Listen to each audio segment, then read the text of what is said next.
আসসালামু আলাইকুম। লাইভ ক্লাসে অংশগ্রহণকারী সম্মানিত অভিভাবক এবং সুপ্রিয় শিক্ষার্থীবৃন্দরা, বিরামপুর আইসিটি স্কুল ও আমি শারমিন আক্তার জুয়ের পক্ষ থেকে সবাইকে জানাই শুভেচ্ছা। আশা করি আল্লাহর অশেষ রহমতে আপনারা সবাই ভালো আছেন, সুস্থ আছেন। আমিও আলহামদুলিল্লাহ ভালো আছি, সুস্থ আছি। আজকে আমি তোমাদেরকে নবম দশম শ্রেণীর আমাদের পূর্ববর্তী আলোচনা থেকেই পরিমিতির সৃজনশীল প্রশ্ন সম্পর্কে আলোচনা করব। তাহলে চলো বন্ধুরা, আমাদের আলোচনা শুরু করা যাক। আমাদের আজকের আলোচনা যে সমস্যাটি আমরা সমাধান করব, সেই সমস্যাটি আমরা একটু দেখে নেই। আমাদের আজকের সমস্যা হচ্ছে, দেখো শিক্ষার্থী বন্ধুরা, এখানে আমাদের একটা চিত্র দেওয়া আছে। চিত্রে বলা আছে, চিত্রে ও কেন্দ্র বিশিষ্ট বৃত্তে, চিত্রে ও কেন্দ্র বিশিষ্ট একটা বৃত্ত, সেই বৃত্তে এ বি সি ডি একটা আয়তক্ষেত্র। ও কেন্দ্র বিশিষ্ট এই যে বৃত্তটা আছে, এই বৃত্তটাতে কি এ বি সি ডি একটা কি আয়তক্ষেত্র অন্তর্লিখিত, অর্থাৎ বৃত্তের ভিতরে এই আয়তক্ষেত্রটা কি অঙ্কিত হয়েছে। এরপরে বলা আছে, এই যে বৃত্তের ভিতরে যে আমাদের আয়তক্ষেত্রটা আছে, বৃত্তের ভিতরে যে আয়তক্ষেত্রটা তার নাম কি এ বি সি ডি। এই আয়তক্ষেত্রটির আবার পরিসীমা, আমরা জানি পরিসীমা কাকে বলে। আয়তক্ষেত্রের 4 বাহুর দৈর্ঘ্যের সমষ্টিকে আমরা পরিসীমা বলছি, বা আয়তক্ষেত্রের পরিসীমা নির্ণয়ের সূত্র আমরা জানি। এই আয়তক্ষেত্রের পরিসীমাটা সমান, অর্থাৎ এই যে আমাদের বর্গের ভিতর যে আয়তক্ষেত্রটি আছে, এই আয়তক্ষেত্রের পরিসীমা সমান একই পরিসীমা বিশিষ্ট একটা বর্গক্ষেত্রকে, এই আয়তক্ষেত্রটার বদলে একটা বর্গক্ষেত্রকে কি করলাম, 40 সেন্টিমিটার বর্গাকৃতি, 40 সেন্টিমিটার দৈর্ঘ্য বিশিষ্ট একটা বর্গাকৃতি, সেই পাথরটা কেমন বর্গাকৃতি পাথর দিয়ে কি করা হলো, বাধাই করা হলো। এখন এরপরে আমাদের বলা আছে, একটি বৃত্তের পরিধি কত, 440 মিটার। এখন এই যে আমাদের উদ্দীপকটা দেওয়া আছে, এই উদ্দীপকের আলোকে আমাদের বলা হয়েছে ক নম্বরে, এই যে আমাদের 1 নং যে উদ্দীপকটা আমরা আলোচনা করলাম, এই 1 নং বৃত্তের এই যে বৃত্তটার ভিতর আমাদের আয়তক্ষেত্রটি অন্তর্লিখিত আছে, এই বৃত্তের ক্ষেত্রফলকে আমাদের করতে হবে, নির্ণয় করতে হবে। এরপরে বলা আছে, এই যে বৃত্তের ভিতর অন্তর্লিখিত যে আয়তক্ষেত্রটি আছে, এই আয়তক্ষেত্রের পরিসীমা সমান ব্যাসার্ধ বিশিষ্ট একটা যদি আমরা বর্গ বিবেচনা করি, সেই বর্গটাকে একটা এই বর্গাকৃতি পাথর দ্বারা বাধাই করতে আমাদের কতটুকু বা কতটি পাথর লাগবে, তার সংখ্যাটা আমাদের এখানে নির্ণয় করতে হবে। এরপরের সমস্যা গ নম্বরে আমাদের বলা আছে, এই যে 2 নম্বর সমস্যা আমাদের বলা আছে যে একটি বৃত্তের পরিধি, অর্থাৎ একটা বৃত্ত দেওয়া আছে যার পরিধি হচ্ছে 440 মিটার। এখন এই যে 2 নং বৃত্তে অন্তর্লিখিত এই 2 নং বৃত্তে, অর্থাৎ 440 মিটার পরিধি বিশিষ্ট এই বৃত্ততে যদি আমি একটা বর্গক্ষেত্র অন্তর্লিখিত করি, অর্থাৎ এই বৃত্তের অভ্যন্তরে একটা যদি বর্গক্ষেত্র আমরা অঙ্কন করি, তাহলে সেই বর্গক্ষেত্রের 1 বাহুর দৈর্ঘ্য কতটুকু হবে তা আমাকে এখানে নির্ণয় করতে হবে। তাহলে শিক্ষার্থী বন্ধুরা, চলো আমাদের এই সমস্যাটার সমাধান দেখে নিই। আমাদের সমাধান দেখার আগে এখানে লক্ষ্য করো যে বৃত্তের অভ্যন্তরে আমাদের একটা আয়তক্ষেত্র দেওয়া আছে, তার আয়তক্ষেত্রটির নাম এ বি সি ডি। এই আয়তক্ষেত্রের আবার এই যে এই কর্ণটি দেওয়া আছে, অর্থাৎ এডিবি, এই কোণটার পরিমাণ কত দেওয়া আছে, 60 ডিগ্রি। এবং এখানে এই যে আয়তক্ষেত্রের যে একটা কর্ণ দেওয়া আছে, কর্ণটা কি বিডি একটা কর্ণ আছে। আবার বলা আছে আয়তক্ষেত্রের কেন্দ্র কি, আমরা জানি বৃত্তের কেন্দ্র কি ও থেকে সি শীর্ষবিন্দুর দূরত্বটা কত দেওয়া আছে, 5 মিটার। অর্থাৎ আমরা জানি কি বৃত্তের কেন্দ্র থেকে তার পরিধির দূরত্বটাকে আমরা কি বলতেছি, ব্যাস। তাহলে এখানে ব্যাসার্ধ, তাহলে এখানে বৃত্তের ব্যাসার্ধটা কত হচ্ছে, 5 মিটার। এখন যদি আমরা বৃত্তের ব্যাস নির্ণয় করতে চাই, তাহলে কি এই 5 মিটারকে আমাদের কি দ্বারা 2 দ্বারা গুণ করতে হবে, কারণ আমরা জানি কি বৃত্তের ব্যাস একটা আয়তক্ষেত্রের কর্ণের কি সমান। তাহলে এখন চলো সমস্যা আমরা দেখি, আলোচনা দেখি। আমাদের প্রথমে বলা ছিল যে বৃত্তটি দেওয়া আছে তার ক্ষেত্রফল নির্ণয় করতে হবে। আমরা জানি কি বৃত্তের ক্ষেত্রফল নির্ণয়ের সূত্র আমরা জানি, বৃত্তের ক্ষেত্রফল নির্ণয়ের সূত্র আমরা জানি হচ্ছে পাই আর স্কয়ার বর্গ মিটার, পাই স্কয়ার বর্গ মিটার। এখানে আরটা কি আমাদের বৃত্তের ব্যাসার্ধ। সমাধান দেখো ক নম্বরে কি দেওয়া আছে, বৃত্তটির ব্যাসার্ধ কয় মিটার, 5 মিটার, 5 মিটার। এখন শিক্ষার্থী বন্ধুরা তোমরা যে বলতে পারো যে আমাদের তো উদ্দীপকে ব্যাসার্ধ দেওয়া নেই, তাহলে আমরা ব্যাসার্ধটা 5 মিটার কোথায় পেলাম? তাহলে আমাদের পূর্বের আলোচনায়, চিত্রে যে আলোচনায় দেখলাম সেখানে দেখেছি যে বৃত্তের কেন্দ্র থেকে এক শীর্ষবিন্দু দূরত্ব পর্যন্ত যে দূরত্বটা, এই দূরত্বটাকে আমরা কি বলছি, বৃত্তের ব্যাসার্ধ। এখানে দেওয়া আছে ও থেকে সি বিন্দুর দূরত্ব কত, 5 মিটার। তাহলে ও থেকে সি বিন্দু যেহেতু এক শীর্ষবিন্দু পর্যন্ত দূরত্ব বৃত্তের পরিধি পর্যন্ত, তাহলে এই যে দূরত্বটা আছে ও সিটা কি বৃত্তের ব্যাসার্ধ। তাহলে এখানে বৃত্তের ব্যাসার্ধ হচ্ছে কত, 5 মিটার। তাহলে আমরা বৃত্তের ব্যাসার্ধকে আর দ্বারা প্রকাশ করতে পারি। তাহলে আর সমান সমান আমরা কি লিখতে পারি, 5 মিটার। এখন তাহলে দেওয়া আছে বৃত্তটির ব্যাসার্ধ 5 মিটার। এখন অতএব বৃত্তটির ক্ষেত্রফল, ক্ষেত্রফল নির্ণয়ের সূত্র হচ্ছে আমার পাই আর স্কয়ার বর্গ মিটার। পায়ের মান হচ্ছে 3.14 গুণ আর এর মান হচ্ছে আমার 5 স্কয়ার বর্গ মিটার সমান আমার কত বেরোলো, 78.54 বর্গ মিটার বা 78.54 বর্গ মিটার। তাহলে আমার বৃত্তের ক্ষেত্রফল বের হয়ে গেছে। আমাদের ক নাম্বার সমস্যার অ্যান্সার পেয়েছি আমরা। এরপরে আমাদের খ নাম্বারে কি দেওয়া আছে, খ নাম্বারে আমাদের সমস্যায় কি বলা ছিল, সমস্যাটা একটু লক্ষ্য করি। আমাদের বলা ছিল যে এই যে 1 নম্বর উদ্দীপকটা আমাদের দেওয়া ছিল, এই উদ্দীপকের আলোকে আমাদের বর্গাকৃতি যদি এই আয়তক্ষেত্রটাকে আমরা সমান পরিসীমা বিশিষ্ট একটা বর্গক্ষেত্র বিবেচনা করি, তাহলে এই বর্গক্ষেত্রটাকে বাধাই করতে আমাদের কয়টি পাথরের সংখ্যা লাগবে। এই আলোচনা শুরুতে আমরা জানি কি, আমাদের এখানে একটি কোণ দেওয়া আছে, এই কোণটির মান কি দেওয়া আছে, এডিবি। এডিবিটা কত ডিগ্রি দেওয়া আছে, 60 ডিগ্রি। এরপরে আবার বলা আছে, আমরা জানি কি ওসিটা কি, আয়তক্ষেত্রের ব্যাসার্ধ, এই বৃত্তের ব্যাসার্ধ। তাহলে বৃত্তের ব্যাসার্ধ আর সমান 5 মিটার। আর আমরা জানি কি বৃত্তের ব্যাস থেকে, ব্যাসার্ধ থেকে আমরা কি ব্যাস নির্ণয় করতে পারবো। যদি আমরা জানি কি বৃত্তের ব্যাস সমান সমান 2 ইন্টু ব্যাসার্ধ বা 2 আর। যদি আমরা এই যে বৃত্তের যে ব্যাসার্ধটা পেয়েছি, এই ব্যাসার্ধটা দ্বিগুণ করি, তাহলে আমরা কিন্তু ব্যাস পাবো। তাহলে বৃত্তের ব্যাসটা কত হবে, 10, অবশ্যই 10 মিটার। আমরা জানি কি বৃত্তের ব্যাসটা কি, বৃত্তের ব্যাস হচ্ছে আয়তক্ষেত্রের কর্ণের দৈর্ঘ্যের সমান। তাহলে এই যে এখানে যে আমাদের আয়তক্ষেত্রটা কর্ণ দেওয়া আছে বিডি, তাহলে বিডির দৈর্ঘ্য কত হবে, বৃত্তের ব্যাস যতটুকু ততটুকু, তার মানে 10 মিটার। এখন দেখো অনুরূপভাবে আমাদের এখানে বলা আছে কোণ এডিবি, এই কোণটির মান আমাদের কত দেওয়া আছে, 60 ডিগ্রি এবং বিডি সমান 10 মিটার। তাহলে এখানে আশা করি তোমরা বুঝতে পেরেছো যে বিডি সমান আমার 10 মিটার কেন হলো। এখানে বিডি সমান 10 মিটার এ কারণে হয়েছে যে আমরা জানি বৃত্তে অন্তর্লিখিত কোন আয়তক্ষেত্রের কর্ণের দৈর্ঘ্য বৃত্তের ব্যাসের সমান। যেহেতু আমার বৃত্তের ব্যাসার্ধ দেওয়া আছে 5 মিটার, তাহলে এই ব্যাসার্ধ থেকে আমি ব্যাসটা বের করতে পারবো। আমার ব্যাস হচ্ছে 2r মানে 10 মিটার। যেহেতু ব্যাস এবং কর্ণের দৈর্ঘ্য সমান, তাহলে আয়তক্ষেত্রের কর্ণ বিডির দৈর্ঘ্য হবে 10 মিটার। এখন 10 মিটার হলে অতএব কোণ এবিডি সমান 30 ডিগ্রি, কোণ এবিডি সমান 30 ডিগ্রি। তাহলে লক্ষ্য করো এবিডি, এবিডি এই কোণটা সমান আমরা কত লিখতে পারবো, 30 ডিগ্রি। এখন 30 ডিগ্রি হলে, এখন দেখো যেহেতু কিভাবে 30 ডিগ্রি হচ্ছে, আমরা জানি কি আয়তক্ষেত্রের কর্ণের বিপরীত কোণগুলো পরস্পর সমান। তার মানে যদি এই কোণটা 60 ডিগ্রি হয়, তার বিপরীত কোণ কত হবে, এই যে এই কোণটা, এই কোণটার নাম কি করা যাবে, ডিবিসি বা সিবিডি। তাহলে এই কোণটা যদি 60 ডিগ্রি হয়, এই কোণটা কত হবে, 60 ডিগ্রি।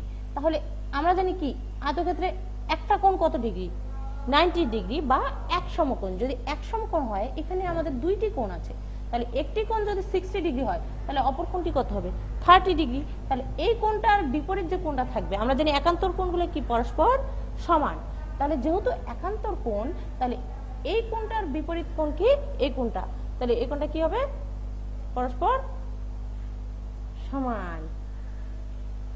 তাহলে যদি আমাদের এই কোণটা 30 ডিগ্রি হয়, তাহলে এই কোণটা হবে 30 ডিগ্রি। এই কোণের নাম হচ্ছে এ বি ডি, এ বি ডি। তাহলে আমরা পেলাম কোণ এ বি ডি সমান 30 ডিগ্রি। 30 ডিগ্রি। এখন দেখো cos 60 ডিগ্রি সমান আমরা কি লিখতে পারি? আমরা যা cos 60 ডিগ্রি সমান জানি আমরা ভূমিভাগ অতিভুজ।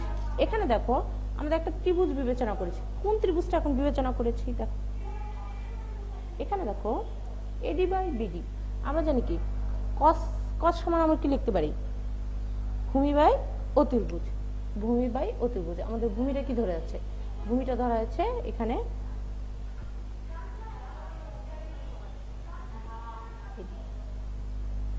এডি। তাহলে দেখো আমাদের এখানে আসতেছে এই যে এ বি ডি ত্রিভুজটা আমরা নিয়েছি। এই যে 60 ডিগ্রি কোণটা দেওয়া আছে, এই 60 ডিগ্রি কোণটার আলোকে এ ডি বি এই ত্রিভুজে আমরা এখন লিখতে পারি cos 60 ডিগ্রি। cos 60 ডিগ্রি সমান আমরা কি লিখতে পারি? ভূমিভাগ অতিভুজ।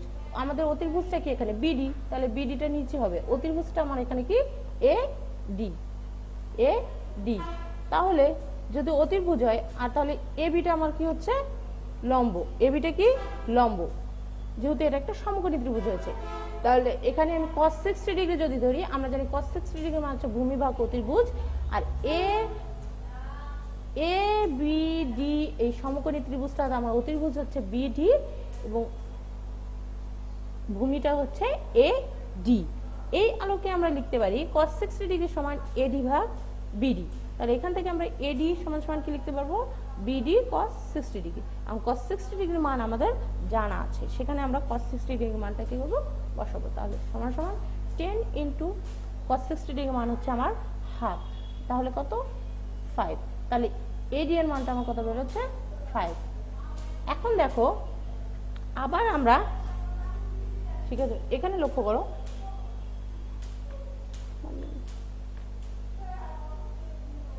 এখন এই ত্রিভুজটা নিব, এ বি ডি ত্রিভুজটাতে। আমরা জানি কি এ বি ডি ত্রিভুজটা কি?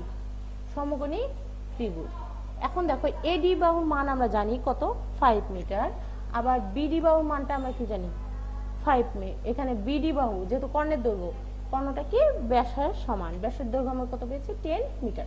তাহলে এই বাহু পেয়েছি, এই বাহু পেয়েছি, এখান থেকে আমরা এ বি বাহুর দৈর্ঘ্য নির্ণয় করতে পারবো। তাহলে দেখো এ বি ডি সমকোণী ত্রিভুজ। আমরা জানি সমকোণী ত্রিভুজের ক্ষেত্রে আমরা পিথাগোরাসের উপপাদ্য প্রয়োগ করতে পারবো। আর পিথাগোরাসের উপপাদ্য হচ্ছে যে কোনো ত্রিভুজের অতিভুজ তার অপর অতিভুজের বর্গ তার অপর দুই বাহুর বর্গের কি সমষ্টির সমান। তাহলে এ বি ডি ত্রিভুজটা আমার বিডিটা কি? অতিভুজ। তাহলে আমরা লিখতে পারি বিডি স্কোয়ার সমান কি? AD square plus AB square. তাহলে লক্ষ্য করো এখানে আমরা তাই লিখেছি, আমরা পাই ত্রিভুজ এ বি ডি এ বিডি স্কোয়ার সমান A D square plus A B square. এখান থেকে আমরা এ বি এর মান বের করব। এ বি সমান সমান কি? Root BD square minus AD square, বা বিডি সমান 10 স্কোয়ার মাইনাস 5 স্কোয়ার। এখান থেকে আমার এ বি এর মান কত বেরোচ্ছে? 8.66 মিটার। এখন লক্ষ্য করো এ বি এর মান 8.66 মিটার বেরোচ্ছে। এখন দেখো এবিটা কি? এবি এর মান আমার কত? 8.66 মিটার বেরোচ্ছে।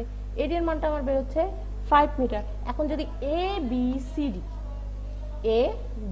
সি ডি যদি একটা আয়তক্ষেত্র হয়, তাহলে এডিটা কি? আয়তক্ষেত্রের প্রস্থ, আর এবিটা কি? আয়তক্ষেত্রের দৈর্ঘ্য। তাহলে এখান থেকে আমি এ বি সি ডি আয়তক্ষেত্রের দৈর্ঘ্য পেয়েছি এবং প্রস্থ পেয়েছি। তাহলে লেখা যায় আয়তক্ষেত্রটির দৈর্ঘ্য হচ্ছে তোমার এবি সমান কত? 8.68 মিটার এবং প্রস্থটা আমার কত? এডি সমান 5 মিটার। তাহলে আমরা যদি আয়তক্ষেত্রের দৈর্ঘ্য এবং প্রস্থ নির্ণয় করতে পারি, তাহলে সেখান থেকে আমরা কিন্তু পরিসীমা নির্ণয় করতে পারবো। তাহলে আয়তক্ষেত্রের পরিসীমা নির্ণয় আমার সূত্র হচ্ছে আয়তক্ষেত্রটির পরিসীমা সমান 2 ইন্টু দৈর্ঘ্য যোগ প্রস্থ মিটার। 2 ইন্টু দৈর্ঘ্য মান কত? 8.68 প্লাস প্রস্থ মান 5 মিটার বা 27.32 মিটার। এখান থেকে আমি পরিসীমার মানটা পেয়েছি। এখন বলা আছে এই যে আমার আয়তক্ষেত্রের পরিসীমাটা বেরোলো, এই আয়তক্ষেত্রের পরিসীমা সমান পরিসীমা বৈশিষ্ট্য বর্গক্ষেত্র, অর্থাৎ এই যে আমার আয়তক্ষেত্রের পরিসীমাটা বেরোলো 27.32 মিটার, এই পরিসীমাটা কিন্তু একটা বর্গক্ষেত্রেরও পরিসীমা, একটা বর্গক্ষেত্রেরও পরিসীমা। আর বর্গক্ষেত্রের দেখো আয়তক্ষেত্রটির পরিসীমা সমান কি বর্গক্ষেত্রের পরিসীমা, তাহলে আয়তক্ষেত্রের যে পরিসীমাটা বেড়েছে বর্গক্ষেত্রের সেই পরিসীমাটা পরস্পর সমান, তাহলে আমরা লিখতে পারি 27.32 মিটার। এখন দেখো যেহেতু বর্গক্ষেত্রের পরিসীমা দেওয়া আছে, এই বর্গক্ষেত্রের পরিসীমা থেকে আমরা কিন্তু বর্গক্ষেত্রের এক বাহুর দৈর্ঘ্য বের করতে পারবো, কারণ সুপ্রিয় শিক্ষার্থী বন্ধুরা বর্গক্ষেত্রের পরিসীমা নির্ণয়ের সূত্র আমরা কি জানি 4a বা 4 ইন্টু বর্গক্ষেত্রের এক বাহুর দৈর্ঘ্য। তাহলে বর্গক্ষেত্রের যে পরিসীমাটা বের হচ্ছে তাকে যদি আমরা 4 দ্বারা ভাগ করি বা 4 দ্বারা ভাগ করি, তাহলে আমরা কিন্তু বর্গক্ষেত্রের এক বাহুর দৈর্ঘ্যটাকে বের করতে পারবো। অতএব বর্গক্ষেত্রের এক বাহুর দৈর্ঘ্য সমান কি লেখা যাবে 27.32 ডিভাইডেড বাই 4 মিটার বা 6.83 মিটার। তাহলে এখন যদি বর্গক্ষেত্রে এক বাহুর দৈর্ঘ্য আমরা নির্ণয় করতে পারি, তাহলে বর্গক্ষেত্রে এক বাহুর দৈর্ঘ্য থেকে কিন্তু আমি বর্গক্ষেত্রের ক্ষেত্রফলটা কি নির্ণয় করতে পারবো। তাহলে বর্গক্ষেত্রের ক্ষেত্রফল নির্ণয়ের সূত্র আমরা কি জানি দৈর্ঘ্য স্কয়ার বা এক বাহু স্কয়ার বা এ স্কয়ার। যদি বর্গক্ষেত্রের এক বাহুর দৈর্ঘ্য এ হয় তাহলে তার ক্ষেত্রফল নির্ণয়ের সূত্র হচ্ছে এ স্কয়ার বর্গ একক বা মিটার। তাহলে এখন বর্গক্ষেত্রের ক্ষেত্রফল কি 6.83 অল স্কয়ার বর্গ মিটার বা 46.65 বর্গ মিটার। তাহলে এখন বর্গক্ষেত্রের ক্ষেত্রফল বেরোচ্ছে। আবার আমাকে পাথর যে দেওয়া ছিল সেই পাথরটা কি দেওয়া ছিল বর্গাকার, তার মানে বর্গাকার যেহেতু বর্গক্ষেত্রে একবার দৈর্ঘ্য দেওয়া থাকলে আমরা ক্ষেত্রফল নির্ণয় করতে পারবো, সেহেতু এখানে পাথরের যেহেতু ক্ষেত্রফল দেওয়া আছে একবার দৈর্ঘ্য দেওয়া আছে এবং পাথরটি বর্গাকার বলা হয়েছে, তাহলে পাথরের ক্ষেত্রফলে নির্ণয় করতে পারবো। পাথরের ক্ষেত্রফল সমান কি 0.40 স্কয়ার বর্গমিটার বা 0.16 বর্গমিটার। এখন আমাকে বলা আছে এই যে এত বর্গমিটার বর্গক্ষেত্রের ক্ষেত্রফল বিশিষ্ট এই ক্ষেত্রফল বিশিষ্ট বর্গক্ষেত্রকে মুড়তে বা ঢাকতে আমার এত ক্ষেত্রফল বিশিষ্ট পাথর লাগবে। তাহলে এই বর্গক্ষেত্রের সম্পূর্ণ ক্ষেত্রফলকে যদি আমি পাথরের ক্ষেত্রফল দ্বারা ভাগ করি, তাহলে আমার কত সংখ্যক পাথর লাগবে তা আমি বের করতে পারবো। অর্থাৎ ধরি পাথরের সংখ্যাটা n, যেহেতু পাথরের সংখ্যা আমার জানা নেই, তাহলে পাথরের সংখ্যা n কি করা যাবে বর্গক্ষেত্রের ক্ষেত্রফল ভাগ কি পাথরের ক্ষেত্রফল, বর্গক্ষেত্রের ক্ষেত্রফল ভাগ পাথরের ক্ষেত্রফল, বা n ডিভাইডেড আমার বর্গক্ষেত্রের ক্ষেত্রফল কত 46.65 ডিভাইডেড বাই 0.16 বা 291.5। এখন দেখো যেহেতু পাথরের সংখ্যা আমরা কখনো পয়েন্ট আকারে নিতে পারবো না, 5 মানে কি অর্ধেক পাথর নিতে পারবো না, সেই হিসাবে আমাদের কি যখন আমরা কোনো দোকান থেকে কিনবো আমাদের সম্পূর্ণ পাথরটাই লাগবে। তাহলে যখন সম্পূর্ণ পাথরটা লাগবে তখন এই 0.5টাকে আমি সম্পূর্ণ অংশ হিসেবে ধরি। তাহলে সম্পূর্ণ অংশ হিসেবে এখানে যেহেতু 291 আছে তাকে আমরা 292 ধরবো। তাহলে আমার পাথরের সংখ্যা কত হবে 292। এরপরে আমরা পরবর্তী আলোচনায় যাই। এখন আমাদের বলা আছে আমাদের 2 নম্বর উদ্দীপকে দেওয়া ছিল কি যে 440 বা 440 মিটার পরিধি বিশিষ্ট একটা বৃত্ত দেওয়া ছিল, পরিধি বিশিষ্ট একটা বৃত্ত দেওয়া ছিল, আর এই বৃত্তে অন্তর্লিখিত একটা বর্গক্ষেত্র দেওয়া ছিল। সেই বর্গক্ষেত্রটার আমার কি করতে হবে এক বাহুর দৈর্ঘ্য নির্ণয় করতে হবে। তাহলে আমি মনে করি ABCD, এই ABCD বর্গক্ষেত্রটা এই বৃত্তটার ভিতর কি হচ্ছে অন্তর্লিখিত হচ্ছে।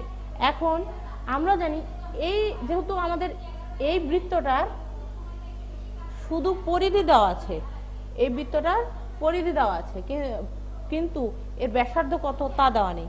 তাহলে আমরা জানি যদি বৃত্তের ব্যাসার্ধ যদি r হয়, r একক হয়, যদি এই বৃত্তটার ব্যাসার্ধটা r একক হয় তাহলে বৃত্তের পরিধি নির্ণয়ের সূত্র আমরা জানি কি বৃত্তের পরিধি সমান 2πr একক, বৃত্তের পরিধি 2πr একক। এখন লক্ষ্য করো 2πr একক হলে এই যে 2πrটা কি বৃত্তের পরিধি, আবার 2πr হচ্ছে এই বৃত্তের পরিধি, আবার এই বৃত্তের পরিধিটা আমাদের কি সংখ্যায় দেওয়া আছে কত 440। তাহলে আমরা শর্তমতে লিখতে পারি বা প্রশ্নমতে লিখতে পারি 2πr = 440। এখান থেকে আমরা r এর মান বের করব, তাহলে r = 440 ডিভাইডেড বাই 2π বা r = 440 ডিভাইডেড বাই 2 × 3.1416। তাহলে r এর মান এখানে বের হবে 70.0828 মিটার প্রায় বের হলো।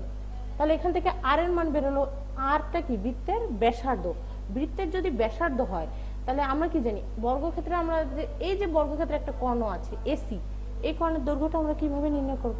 আমরা কি জানি যে কোনো বৃত্তে যে অন্তর্লিখিত যে আয়তক্ষেত্র বা বর্গক্ষেত্র থাকবে তার কর্ণের দৈর্ঘ্যটা হবে ওই বৃত্তের ব্যাসের সমান। যেহেতু আমাদের এখানে ব্যাসার্ধটা বের করা আছে, এখান থেকে অবশ্যই এসি বৃত্তের ব্যাস এসিটা আমরা কি বের করতে পারবো। তাহলে বৃত্তের ব্যাস এসি সমান কি 2 × 7, তাহলে ব্যাসটা কত বেরোবে 140.6056 মিটার।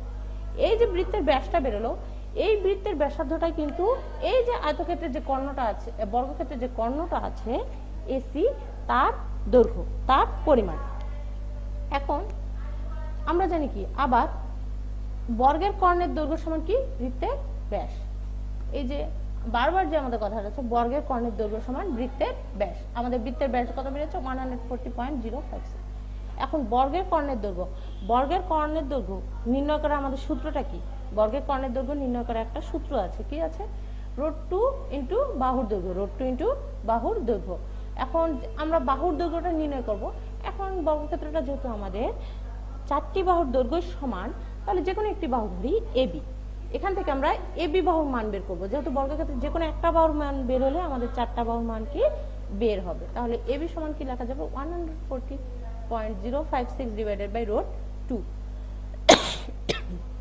অতএব এবি সমান কি 99.013 মিটার। তাহলে এই যে বৃত্তটার ভিতর আমরা অন্তর্লিখিত একটা বর্গক্ষেত্র পেলাম, এই বর্গক্ষেত্রে একটা বাহুর দৈর্ঘ্য হচ্ছে কি 99.013 মিটার। শিক্ষার্থী বন্ধুরা, আশা করি তোমরা সমস্যাটি বুঝতে পেরেছো। এরপরে আমরা আমাদের পরবর্তী সমস্যাটি একটু দেখি। আমাদের পরবর্তী সমস্যায় দুইটি চিত্র দেওয়া আছে। একটা চিত্রে একটা আয়তক্ষেত্রের কথা বলা হয়েছে এবং আরেকটিতে একটা সমদ্বিবাহু ত্রিভুজ বলা হয়েছে, অর্থাৎ ত্রিভুজের এই দুটি বাহু পরস্পর সমান বলা হয়েছে এবং এই দুটি বাহুর দৈর্ঘ্য দেওয়া আছে কি PR সমান 7 সেন্টিমিটার। যদি PR সমান 7 সেন্টিমিটার হয় তাহলে PQ সমান কত হবে 7 সেন্টিমিটার, আর QR সমান কত 8 সেন্টিমিটার। আবার এই যে এখানে আমাদের যে আয়তক্ষেত্রটা দেওয়া আছে, সেই আয়তক্ষেত্রের দুটি কর্ণ আছে MS এবং NT, পরস্পর কি ও বিন্দুতে ছেদ করেছে। তাহলে এখানে আয়তক্ষেত্রের যে দৈর্ঘ্যটা ছিল তার দৈর্ঘ্য হচ্ছে MN সমান 10 সেন্টিমিটার এবং প্রস্থটা NS সমান কত 9 সেন্টিমিটার।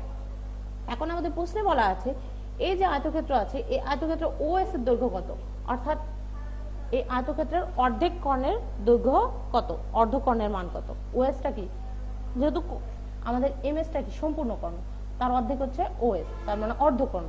এই OS এর মান আমাদের বা দৈর্ঘ্যটা কি নির্ণয় করতে হবে। এরপরে বলা আছে এই যে MNST চতুর্ভুজটা আছে, MNST চতুর্ভুজটিকে বৃহত্তম বাহুর চতুর্দিকে ঘোরালে, এই MNST চতুর্ভুজটাকে এই বৃহত্তম বাহু কোনটা? অবশ্যই MN বাহু।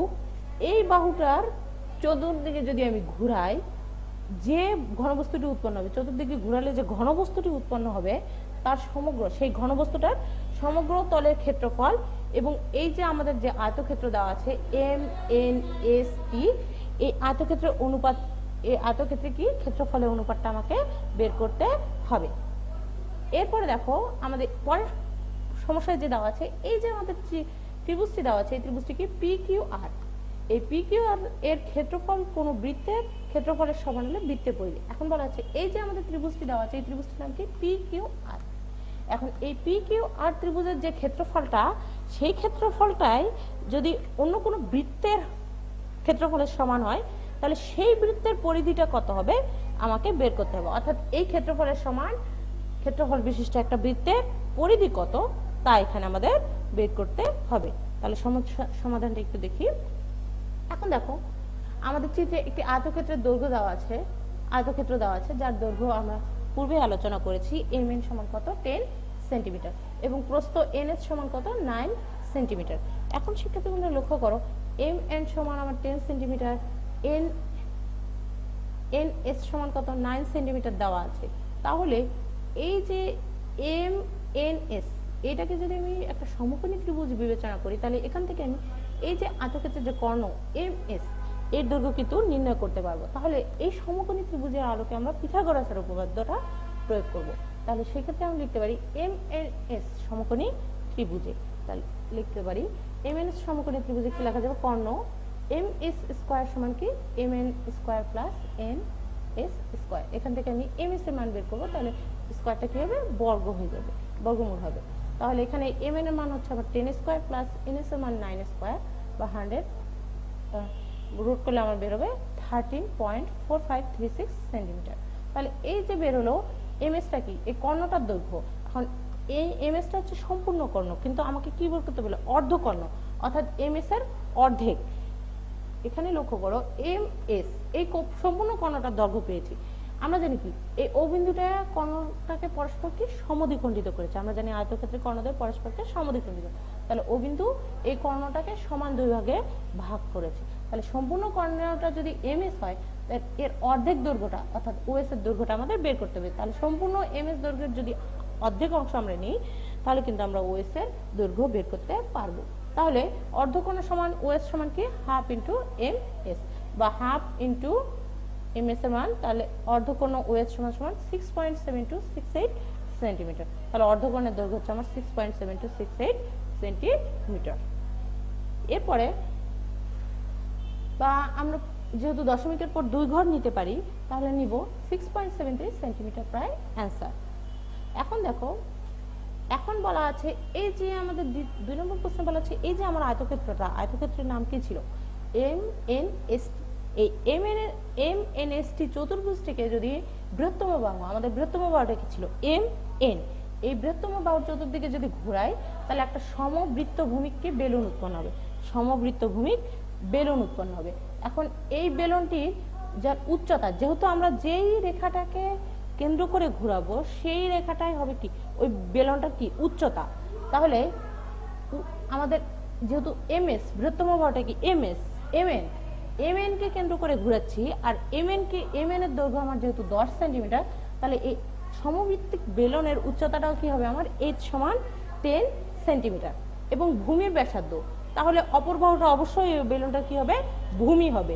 তাহলে ভূমির ব্যাসার্ধ আর সমান আমার কত 9 সেন্টিমিটার। তাহলে বেলনের সমগ্র তলের আমাকে ক্ষেত্রফল নির্ণয় করতে হবে, বেলনের সমগ্র তলে। এখন আমরা জানি বেলনের সমগ্র তলের ক্ষেত্রফল নির্ণয়ের সূত্র কি 2πRh, অর্থাৎ বেলনের বক্ষতলের ক্ষেত্রফল প্লাস বেলনের দুই পৃষ্ঠে যে বৃত্তাকার পৃষ্ঠ আছে তার ক্ষেত্রফলের সমষ্টি কি বেলনের সমগ্র তলটার ক্ষেত্রফল হবে। তাহলে বেলনের সমগ্র তলের ক্ষেত্রফল 2πRh প্লাস 2πr² বর্গ সেন্টিমিটার। এখান থেকে যদি আমি 2πr কমন নিই, তাহলে থাকবে h প্লাস r বর্গ সেন্টিমিটার, বা 2 × π × 9 × 10 প্লাস 9 বর্গ সেন্টিমিটার। এখানে আমরা h আর এর মান বসাবো, তাহলে সমান সমান 342 π বর্গ সেন্টিমিটার। তাহলে এই যে বেলনটা আমরা পেলাম, এই বেলনটার আমার সমগ্র তলের ক্ষেত্রফলটা বেরোচ্ছে 342 π বর্গ সেন্টিমিটার। এখন আমাকে আমি বেলনের সমগ্র তলের ক্ষেত্রফলটা বের করেছি, এখন আমাকে কি আয়তক্ষেত্রের ক্ষেত্রফল বের করতে হবে, কারণ এখানে আমাকে বেলনের সমগ্র তলের ক্ষেত্রফল এবং আয়তক্ষেত্রের ক্ষেত্রফলের অনুপাত চাইছে।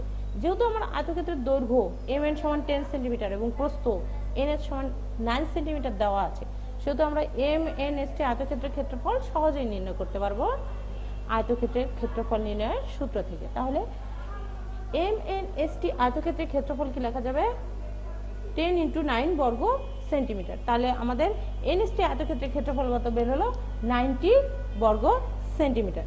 এখন যদি 90 বর্গ সেন্টিমিটার বের হয়, তাহলে বেলনের সমগ্র তলের ক্ষেত্রফল ও আয়তক্ষেত্রের ক্ষেত্রফলের অনুপাত, আমার বেলনের সমগ্র তলের ক্ষেত্রফল কত বেড়েছে 342 π অনুপাত আয়তক্ষেত্রের ক্ষেত্রফলের অনুপাত বেড়েছে 90।